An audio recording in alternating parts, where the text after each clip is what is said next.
À quelques 30 minutes de Strasbourg, au cœur du Val-de-Moder, l'ADEC, Association pour le développement des entreprises et compétences, a vu le jour.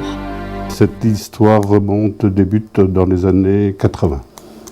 Moi-même, j'avais été muté par ma compagnie à Bruxelles pour prendre des responsabilités d'un centre international à Bruxelles même. Dès que je suis arrivé à Bruxelles, j'ai pris contact avec un ami d'enfance parce que j'ai vécu beaucoup dans cette région, dans le Val-de-Moder.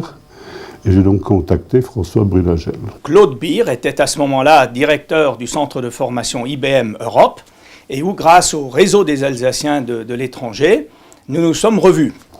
Là, devant une bonne tarte au quetch et puis devant un vin d'Alsace, nous avons commencé à philosopher et puis on se disait, mon Dieu, qu'est-ce que cette vallée a perdu comme emploi, notamment à cause de la chaussure. Le constat, c'est que le Val-de-Moder était à cette époque-là, fin des années 80, une région sinistrée et frappée de sinistrose.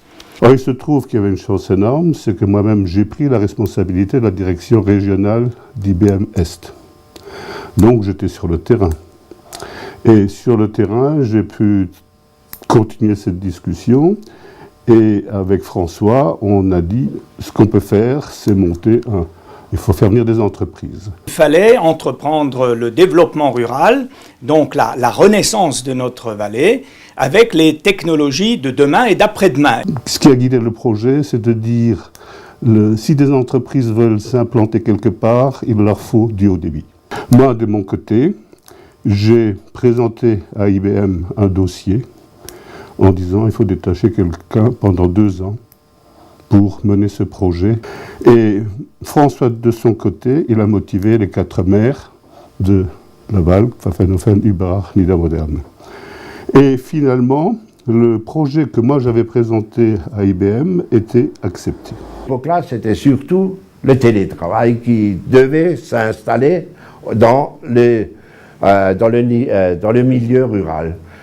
Naturellement, nous qui étions pris pratiquement au piège par la suppression d'emplois. On pensait vraiment que c'était quelque chose qui allait nous apporter, du mieux-être, qui allait dans le sens du développement local. Partir de zéro, on ne pouvait pas le faire n'importe comment, donc premier critère, beaucoup de compétences. 2, s'allier des groupes importants. Ça a été le cas à 2 paramètres. C'était 1, évidemment IBM, 2, Catherine de Digue, qui est rentrée très directement dans notre association en tant que directrice gérante de ce développement.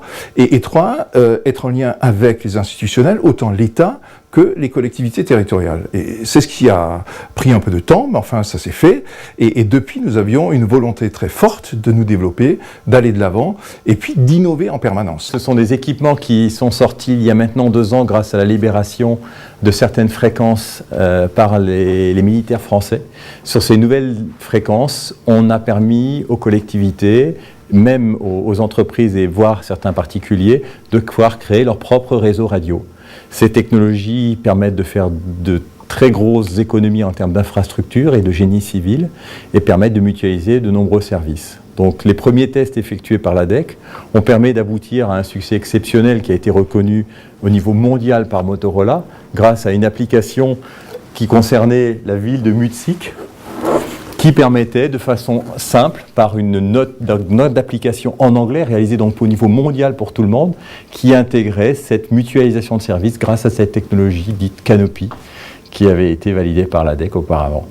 Je dirais qu'aujourd'hui, Corteam est le cabinet de conseil spécialisé dans tout ce qui est innovation des territoires, qui va pouvoir, en quelque sorte, industrialiser un certain nombre de concepts qui ont été élaborés au sein de l'ADEC, en concertation avec toutes les autres entreprises du site ADEC, à la fois sur tout ce qui est accompagnement au changement, modernisation des services publics et modernisation des organisations. Le rôle qu'on peut jouer au sein de l'ADEC, c'est le partage de la connaissance avec les différentes entreprises du site ADEC et bien sûr avec tout le travail qui est fait par l'ADEC sur la veille, la prospective, les évolutions des modèles économiques, des technologies.